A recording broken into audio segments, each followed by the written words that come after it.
Hi, പുതിയൊരു വീഡിയോയിലേക്ക് സ്വാഗതം. ഈ വീഡിയോ ഹൈറിച്ചിനെ കുറിച്ചല്ല എന്ന് ആദ്യമേ പറയട്ടെ. അപ്പോൾ നമ്മൾ ഈ ഒരു യൂട്യൂബ് ചാനലൊക്കെ തുടങ്ങിയിട്ട് കുറച്ച് മാസങ്ങൾ കഴിഞ്ഞതിന് ശേഷം നമ്മുടെ മുന്നിലേക്ക് വന്ന ചില കാര്യങ്ങളായിരുന്നു ഗിവ് ആൻഡ് ടേക്ക് വേൾഡ് എന്ന് പറയുന്ന തട്ടിപ്പ്. ഗിവ് ആൻഡ് ടേക്ക് വേൾഡ് എന്ന് പറയുന്ന സഹായിക്കൂ സമ്പന്നരാവൂ, അങ്ങനെ എന്തോ ആണ് അതിൻ്റെ പിന്നെ പരസ്യവാചകം എന്ന് പറയുന്നത്. സഹായിക്കുക സമ്പന്നരാവുക എന്നുള്ളത്. അപ്പോൾ അവർ പറയുന്നത് നിങ്ങൾ അവർ സഹായിക്കേണ്ട ലിസ്റ്റൊക്കെ നമ്മൾ തരും. ഇന്നാളെ ഇത്ര സഹായിച്ചു കഴിഞ്ഞാൽ നിങ്ങൾക്ക് അതിൽ നിന്ന് പൈസ കിട്ടും എന്നുള്ള കാര്യങ്ങളാണ്. ഒരു 500, ആദ്യം 200 രൂപയിൽ തുടങ്ങി, പിന്നെ 500 പിന്നെ 700 എന്നൊക്കെ കേട്ടു. അപ്പോൾ അതൊരു പക്ക മണീച്ചൻ പരിപാടിയായിരുന്നു. അപ്പോൾ അതിൽ സഹായിക്കുക എന്ന് പറയുന്നത് പിന്നെ മറ്റുള്ളവരെടുക്കുന്ന പൈസ അടിച്ചു മാറ്റുക എന്നുള്ള കാര്യങ്ങളാണ്.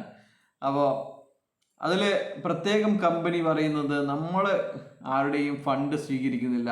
ഇത് അങ്ങനെ പിന്നെ അടിയിൽ തന്നെ കമ്പനിയിലേക്ക് എത്താതെ തന്നെ അവർ പിന്നെ അവരുടെ ലെഗിലേക്ക് പണം കൊടുക്കുന്നതാണ്, അവർ അപ്ലൈയിലേക്ക് പണം കൊടുക്കുന്ന പരിപാടിയാണ്. അതിൽ നിന്നൊക്കെ കമ്പനിക്ക് ഒരു മെയിൻ്റനൻസ് ചാർജ്, ഈ ആപ്പ് മെയിൻ്റനൻസ് ചാർജ് അല്ലെങ്കിൽ അഡ്മിൻ ചാർജ് എന്നൊക്കെ പറഞ്ഞിട്ട് ഒരു പൈസ പോകുന്നുണ്ട്. അത് തന്നെ വലിയ പൈസയാണ്. എല്ലാവരുടെ പക്കൽ നിന്നും ആ പൈസ പോകും. അപ്പോൾ അതിന് കൃത്യമായിട്ട് GST അടക്കുന്നുണ്ട് എന്നുള്ള കാര്യങ്ങൾ ഒക്കെ കമ്പനി ന്യായീകരണമായിട്ട് കോടതി മുമ്പാകെയും അല്ലെങ്കിൽ ROC രജിസ്റ്റർ ഓഫ് കമ്പനീസിലൊക്കെ പറഞ്ഞിട്ടുണ്ട്. നമുക്ക് കിട്ടിയിരിക്കുന്ന ഈ ആപ്പ് മെയിൻ്റനൻസ് ചാർജിന് കൃത്യമായിട്ട് GST അടച്ചിട്ടുണ്ട് എന്നൊക്കെ പറഞ്ഞിട്ടുണ്ട്. എന്നാൽ ഈ രജിസ്റ്റർ ഓഫ് കമ്പനീസ് അവർക്ക് കിട്ടിയിരിക്കുന്ന ഒരു കംപ്ലൈൻറ്റ് പ്രകാരം ഇവർ ബൈനറി സിസ്റ്റത്തിൽ മണി ചെയിനാണ് ചെയ്യുന്നത് എന്ന് മനസ്സിലാക്കുകയും അത് ബഡ്സ് അതോറിറ്റിയെ അറിയിക്കുകയും ചെയ്തിട്ടുണ്ട്. എന്നാൽ ബഡ്സ് അതോറിറ്റി അവർക്ക് മുന്നിൽ കിട്ടിയിരിക്കുന്ന പരാതി, വിവിധങ്ങളായ പരാതികളുടെ അടിസ്ഥാനത്തിൽ കഴിഞ്ഞ വർഷം 2021 മാർച്ച് 1 തന്നെ ഇത് ബഡ്സ് ആക്ട് പ്രകാരം ബാൻ ചെയ്ത് അവരുടെ സ്ഥാവര ജംഗമ വസ്തുക്കളൊക്കെ അറ്റാച്ച് ചെയ്യാൻ വേണ്ടിയിട്ടുള്ള ഉത്തരവ് ഇറക്കിയിട്ടുള്ളതാണ്.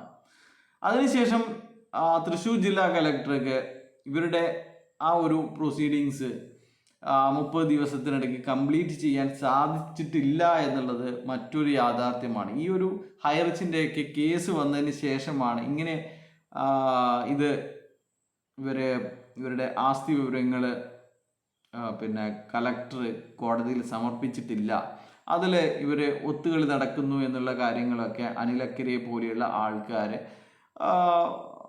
പബ്ലിക്കിലേക്ക് ജനങ്ങളോട് തുറന്നു പറഞ്ഞതും കൂടിയാണ്. അപ്പോൾ അതിൻ്റെയൊക്കെ അടിസ്ഥാനത്തിൽ ഇപ്പോൾ കഴിഞ്ഞ ദിവസം ജില്ലാ കലക്ടർ തന്നെ അതിൻ്റെ പ്രൊസീഡിങ്സ് കംപ്ലീറ്റ് ആക്കാൻ സാധിച്ചിട്ടില്ല എന്ന് ബഡ്സിൻ്റെ കോമ്പറ്റൻ്റ് അതോറിറ്റിയെ അറിയിച്ചിട്ടുണ്ട്.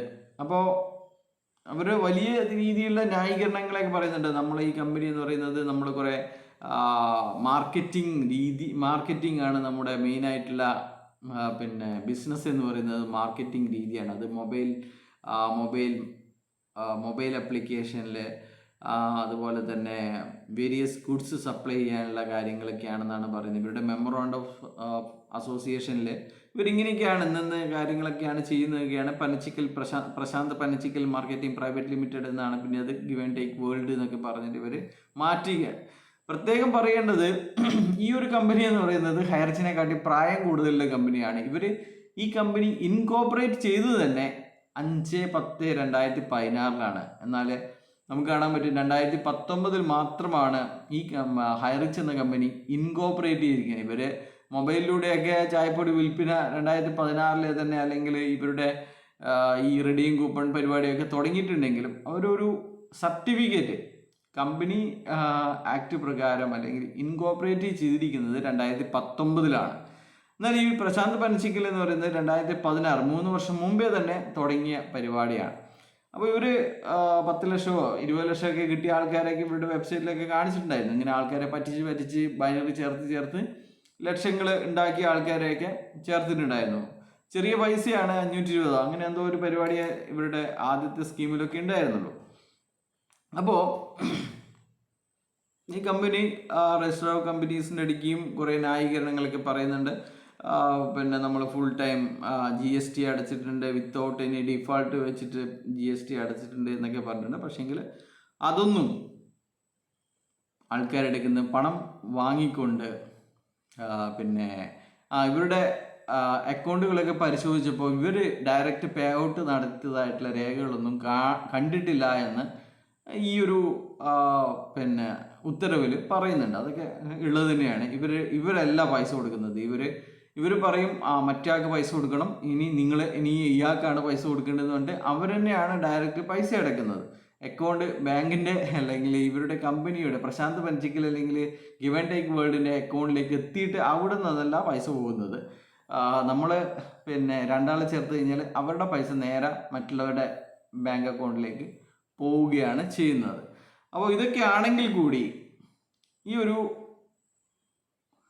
ബൈനറി മണി ചെയിൻ സ്കീമാണ് ഇവർ നടത്തിയിരിക്കുന്നത്. Which is A service product of a company seems to be a pyramid scheme which is unsustainable business model. ഒരു കാലത്ത് നിലനിൽക്കാത്ത അല്ലെങ്കിൽ പരാജയപ്പെട്ട ഒരു മോഡലാണ് എന്ന് അൺസസ്റ്റൈനബിൾ ബിസിനസ് മോഡലാണ് ഈ കമ്പനി നടത്തിയിരിക്കുന്നത്. The company cannot claim excuse stating that it is providing only A platform charge. അത് ഈ തട്ടിപ്പ് നടത്താൻ വേണ്ടിയിട്ട് പ്ലാറ്റ്ഫോം മാത്രമാണ് ഉണ്ടാക്കി കൊടുത്തിരിക്കുന്നത് എന്നുള്ളത് ഈ ഒരു തട്ടിപ്പ് നടത്തുന്നതിനുള്ള എക്സ്ക്യൂസ് അല്ല.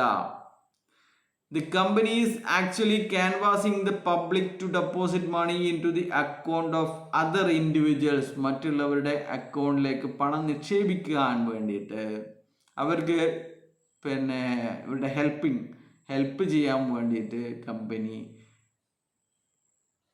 എന്ത് ചെയ്യുന്നുണ്ട്, ക്യാൻവാസിങ് ചെയ്യുന്നുണ്ട് എന്നും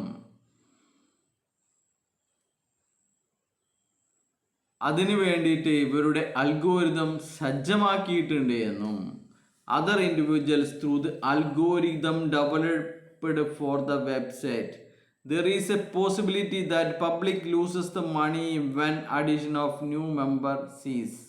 ഇങ്ങനെ ആൾക്കാർ ചേരാൻ ഇല്ലാതാവുമ്പോൾ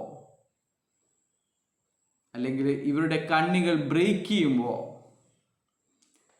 പബ്ലിക്കിന് പണം നഷ്ടമാകാനുള്ള സാധ്യതയുണ്ട് എന്നും പറഞ്ഞിട്ട് ആണ് ഈ ഒരു കേസ് വന്നിരിക്കുന്നത്. അപ്പോൾ ഇത് പിന്നെ തൃശ്ശൂർ പോലീസൊക്കെ ഇതിൽ അന്വേഷണം നടത്തിയതാണ്. അതിൽ ഇപ്പോൾ ട്രയൽ നടന്നുകൊണ്ടിരിക്കുകയാണ്. അപ്പോൾ വളരെ സന്തോഷമുണ്ട്. നമ്മളൊക്കെ 2021 തുടക്കത്തിൽ നിരവധി വീഡിയോകൾ ഇതുപോലെ തന്നെ ഹൈറിച്ചിൻ്റെ വീഡിയോകൾ ഇടുന്നത് പോലെ തന്നെ നിരവധി വീഡിയോകൾ ഇട്ടിട്ട് ഇവരുടെ തട്ടിപ്പിനെ തുറന്നു കാട്ടാൻ ശ്രമിച്ചിട്ടുണ്ട്. എനിക്ക് ഒരു പക്ഷേ ഞാൻ മാത്രമായിരിക്കും ഈ ഒരു കമ്പനിയെക്കുറിച്ച് വീഡിയോ ഇട്ട ആൾ. അതുകൊണ്ട് തന്നെ വളരെ സന്തോഷമുണ്ട്. ഇപ്പോൾ അതുകൊണ്ട് തന്നെ ഈ ഒരു നടപടിക്രമങ്ങൾ 30 ദിവസത്തിനിടയ്ക്ക് പാലിക്കാൻ സാധിക്കാത്തത് കൊണ്ട് ഇപ്പോൾ ഈ ഒരു ഓർഡർ റീഇഷ്യൂ ചെയ്തിട്ടുണ്ട് എന്നുള്ളതാണ്. അപ്പോൾ 1-ാം തീയതിയാണ് ജില്ലാ കളക്ടർ ഇത് പിന്നെ നടപടിക്രമങ്ങൾ പൂർത്തിയാക്കാൻ സാധിച്ചിട്ടില്ല എന്ന് പറഞ്ഞിട്ട് ജൂലൈ 1-നാണ് ബഡ്സിൻ്റെ കോമ്പറ്റൻ്റ് അതോറിറ്റി അറിയിക്കുന്നത്. ജൂലൈ 31-ന് പുതിയ ഉത്തരവ് ഇറങ്ങിയിട്ടുമുണ്ട്. ബൈ.